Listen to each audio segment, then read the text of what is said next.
Welcome to Hope Channel International.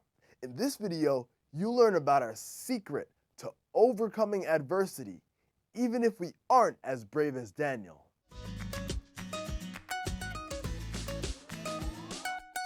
And maybe at one point in your life, you looked at Daniel and said, yeah, I want to be like that. I want to be the kind of person whose integrity is completely unshakable. I want to have that kind of courage, the kind of conviction that stands for something even when nobody else will do it. I want to have that kind of relationship with my God. But then maybe as the years went by and you faced the real world, you faced the modern day lion's dens, maybe you didn't perform as well as you hoped. Maybe you've compromised. Maybe you've done things you aren't proud of. Maybe you were quiet when you should have spoken up. Or maybe you spoke up when you should have been quiet. Maybe your whole life is one big compromise after another and you don't know how to put a stop to it. If that's the case, maybe the story of Daniel seems a little discouraging.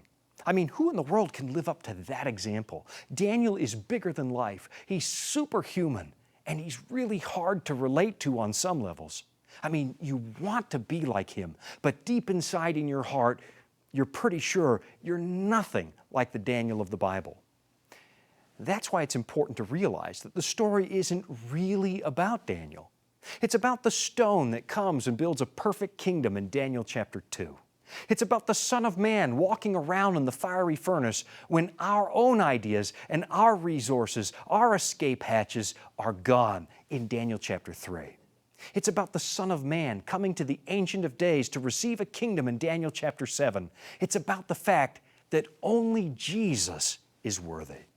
The point of the book isn't Daniel.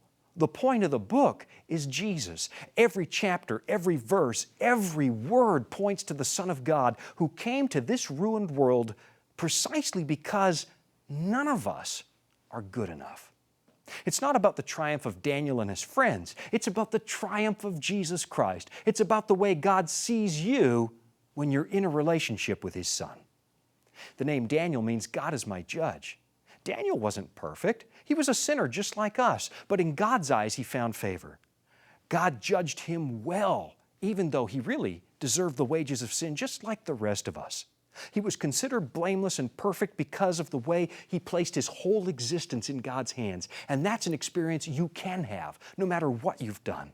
So maybe you've compromised. Maybe you've made a mess of your life. The good news is that with Jesus, you really can have a brand new start. I'm telling you it's true. You can start again. There's no sin you've committed that He can't or won't forgive. In fact, the only sin that God can't forgive is the one that you don't ask forgiveness for.